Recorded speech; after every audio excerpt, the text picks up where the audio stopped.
किसी गांव में रघु नाम का एक लड़का रहता था। वह बहुत छिछोरा था। गांव की आती जाती लड़कियों को हर समय छेड़ता रहता था। उसी गांव में मीरा और गीता दो दोस्त रहते थे। वह लोग रोज गांव के रास्ते से कॉलेज जाया करते थे। कहाँ जा रही हो तुम लोग इतनी खूबसूरत बनके? जरा इधर तो देखो, मैं तेरा इंतजार कर रहा था। रघु, तू कब छोड़ेगा छिछोरेपन की आदत? हम लड़कियों को तू जीने क्यों नहीं देता? ओहो, तुम लड़कियां भी ना? मैं तुम्हें परेशान करता हूँ क्या? अच्छा मीरा, तुम बताओ, क्या तुम्हें लगता है मैं तुम्हें परेशान करता हूँ? परेशान? तूने तो हम सबका जीना हराम कर रखा है। तू चाहे जितना भी गीता या अन्य लड़की को परेशान कर ले, पर मुझे नहीं परेशान कर सकता। चल हट मेरे रास्ते से। तू मेरा ऐसे अपमान नहीं कर सकती मीरा। देखना, मैं एक दिन तुम सबसे इसका बदला लेकर रहूंगा। आज मीरा और गीता ने जिस तरह से मेरा अपमान किया है, मैं उसका बदला लेकर रहूंगा। सीता की तरह ही उस दोनों का भी काम खत्म कर दूंगा। एक दिन मीरा और गीता को कॉलेज से आने में देर हो गई। अरे यार मीरा, मुझे तो बहुत डर लग रहा है। घर में सब लोग बहुत गुस्सा करेंगे। इतनी देर हो गई घर आने में। आज बस नहीं मिली तो भला इसमें हम लोगों की क्या गलती? तू चल, मैं संभाल लूंगी सब कुछ।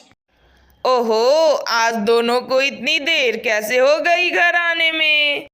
रघु, वो ना हम लोगों को बस नहीं मिली। पर तुझे कोई काम वाम नहीं है? इधर उधर बस घूमते रहते। इतनी रात को तू इधर क्यों घूम रहा है? भूल गई? हाँ, भूल गई मीरा तू? उस दिन तुम दोनों ने मेरा कितना अपमान किया था, उसका बदला मैं आज तुम दोनों से लेकर ही रहूंगा। सीता की तरह तुम दोनों को भी मैं ऊपर पहुंचा दूंगा। नहीं रघु, हम दोनों को माफ कर दो, लेकिन तुम ऐसा नहीं कर सकते। रघु, तुम ऐसा नहीं कर सकते। तुरंत ही रघु उन दोनों पे हमला कर देता है और दोनों को मौत के घाट उतार देता है।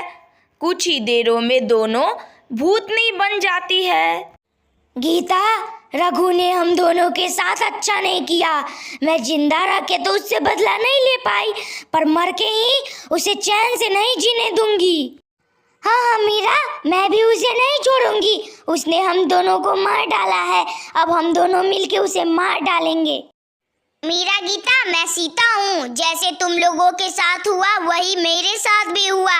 इस रघु ने मुझे भी इसी तरह मार डाला था। मैं अकेले तो कुछ नहीं कर सकती थी, पर अगर तुम दोनों की मदद मिली तो हम तीनों मिलके इसे सबक सिखा सकते हैं। ठीक है सीता, हम दोनों तुम्हारी मदद करेंगे उस रघु को सबक सिखाने में, पर कुछ दिन ठहर के। ठीक है मीरा, गीता, जैसा तुम लोग कहो। कुछ दिन इंतजार कर लेते हैं। कुछ दिन बीत जाते हैं। रघु को फिर से एक लड़की से प्यार होता है और वह उससे शादी भी कर लेता है। देखा, मैंने कहा था ना, मैं तुम्हें अपनी पत्नी बना के रहूंगा। सो आज बना लिया। हाँ, बहुत अच्छा किया, बहुत अच्छा किया। हाँ, बहुत अच्छा किया तूने। तू हंस क्यों रही है ऐसे?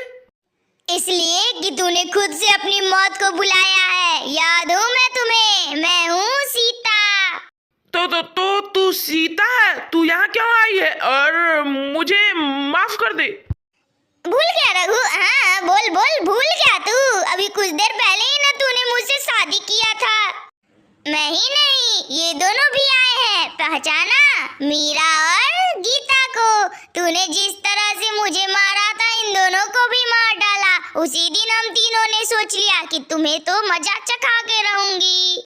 नहीं रघु, तुझे जीने का कोई हक नहीं। न जाने हम लोगों की तरह तूने और कितनी बेगुनाह लड़की को ऐसे मार डाला होगा।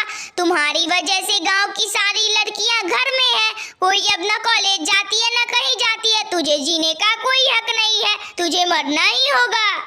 तुरंत सीता उस पर हमला कर देती है और उसे मौत के घाट उतार देती है। उन तीनों का बदला पूरा हो जाता है।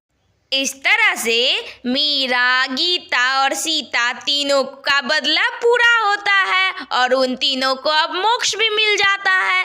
तीनों बहुत खुश होते हैं। तो इस कहानी से तुम्हें क्या शिक्षा मिली बच्चों? यही कि जो दूसरे के साथ बुरा करते हैं उसके साथ बुरा होता ही है। अगर तुम्हें वीडियो अच्छी लगी हो तो लाइक करो, शेयर करो, कमेंट करो और हाँ, सब्सक्राइब भी कर लेना। कार्टून वाली दीदी तुम्हें रोज नई नई कहानी सुनाया करेगी।